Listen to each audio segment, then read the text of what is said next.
আসসালামু আলাইকুম বন্ধুরা, কেমন আছেন সবাই? আশা করি সকালে ভালো আছেন। ভালো থাকলে দেখতে থাকুন মুন্না বিডি। আমি আপনাদের সাথে আছি মেহবুব হাসান মুন্না। আজকে আমরা যে বিষয়টি নিয়ে কথা বলবো তা হলো আমরা কিভাবে আমাদের মোবাইল ফোন বেশি দিন ব্যবহার করতে পারি। আর আমরা মোবাইল ফোন বেশি দিন ব্যবহার করতে গেলে যে দুটি সমস্যার সামনাসামনি হয় তা হলো স্পিড এবং ব্যাটারি। স্পিড কিছুদিন ব্যবহারের পর মোবাইলের স্পিড কমে যায়, আর ব্যাটারি কিছুদিন ব্যবহার করলে মোবাইল ফোন তারপর চার্জ কম থাকে। তাহলে চলুন এই সম্পর্কে জেনে নেই কী কারণে এই সমস্যাগুলো হয়। বন্ধুরা, স্পিডের সমস্যার কারণ হলো আমরা মোবাইল ফোনে অনেক বেশি সফটওয়্যার ইনস্টল করে রাখি, তাই মোবাইল ফোনের স্পিড দিন দিন কমতে থাকে। আর এই স্পিড কমার পিছনে আরও কারণ আছে অ্যাপস। আমরা যে অ্যাপসগুলো ব্যবহার করব তা অবশ্যই প্লে স্টোর থেকে ইনস্টল করব। প্লে স্টোর থেকে ইনস্টল না করলে যদি কোনো থার্ড পার্টি অ্যাপস ইনস্টল করি, এতে মোবাইলের বিরাট ক্ষতি হতে পারে। আর স্পিড কমার পিছে আরও কারণ হলো আমরা অবশ্যই মোবাইলগুলোতে অনেক সময় ব্যবহার করি যে স্পিড বুস্টার বা মোবাইলের স্পিড বাড়িয়ে দেবে, এইরকম অনেক অ্যাড দেখে আমরা প্লে স্টোর থেকে অ্যাপস ইনস্টল করি, অথবা প্লে স্টোর থেকে আমরা নিজেরাই হয়তো বের করে মোবাইল ফোনে সফটওয়্যার ইনস্টল করি যে অ্যান্টিভাইরাস এই রকমের অ্যাপস যেগুলো আছে এইগুলো অবশ্যই ইনস্টল করবেন না। অবশ্যই ইনস্টল না করার কারণ হলো এইসব অ্যাপসগুলো ভুয়া অ্যাপস। এইগুলো স্পিড বাড়ানোর নাম করে আপনার মোবাইলের স্পিড আরও কমাবে এবং অ্যান্টিভাইরাসের নাম করে আপনার মোবাইলের আরও ক্ষতি করবে।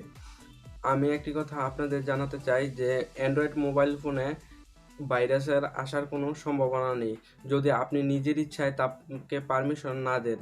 আর এর থেকে মুক্তির একটি উপায় যে আপনি সফটওয়্যার ইনস্টল করার সময় এতে পারমিশন দেওয়ার সময় অবশ্যই পড়ে নেবেন যে আপনি কি কি পারমিশন দিচ্ছেন। সাপোজ আপনি একটি টর্চ লাইট ইনস্টল করলেন প্লে স্টোর থেকে, এখন পারমিশনের দিক থেকে ও আপনার কাছ থেকে পারমিশন চাচ্ছে যে আপনার মিডিয়া, আপনার ক্যামেরা। আচ্ছা, টর্চ লাইটের ক্যামেরার কি দরকার আর টর্চ লাইটের মিডিয়ার কি দরকার? এই জন্য তার মানে আপনাকে বুঝতে হবে যে এর কোনো সমস্যা আছে। তাই অবশ্যই অ্যাপস ইনস্টল করার আগে রিভিউ করে নেবেন যে মানুষ সফটওয়্যারটি সম্পর্কে কি বলছে, তার সম্পর্কে পড়ে অবশ্যই সফটওয়্যারটি ইনস্টল করবেন।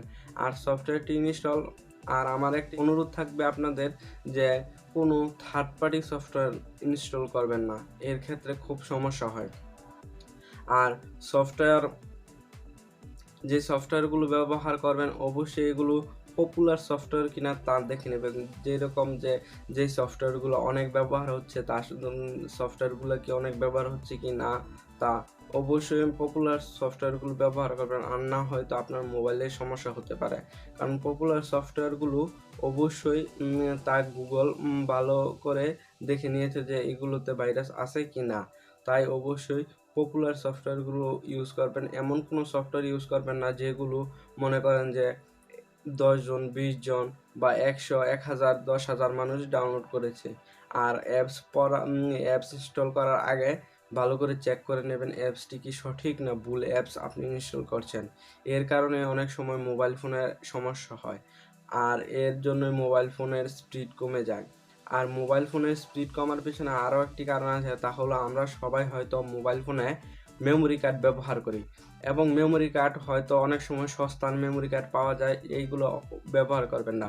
এইগুলো ব্যবহার করার না কারণ হলে এইগুলোর স্পিড তত ভালো হয় না। আর স্পিড ভালো না হলে যদি মেমোরি কার্ডের স্পিড ভালো না হয় তাহলে আপনার মোবাইলের স্পিড অটোমেটিকলি কমে যাবে। তাই সবসময় ভালো মেমোরি কার্ড এবং ভালো আছে এরকম মেমোরি কার্ড ব্যবহার করবেন। আর আমার আরেকটি যে দ্বিতীয় বিষয়টি তা হলো ব্যাটারি।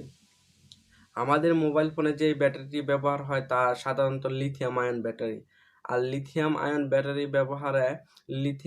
ব্যাটারিতে অবশ্যই যে আমাদের চার্জের সাইকেল আছে। চার্জের সাইকেল বলতে বোঝাচ্ছি যে আপনার মোবাইল ফোনটি কতবার ফুল চার্জ হয়েছে আর কত চার্জ লো হয়েছে এই সম্পর্কে যে লিথিয়াম আয়ন ব্যাটারি 300 থেকে 500 সাইকেল পর্যন্ত ঠিকঠাক মানে ক্যাপাসিটি ধরে রাখতে পারে। এর বেশি হলে এর আস্তে আস্তে যে চার্জ কম থাকে, এরকম নানান সমস্যাগুলো হয় লিথিয়াম আয়ন ব্যাটারির দিক থেকে।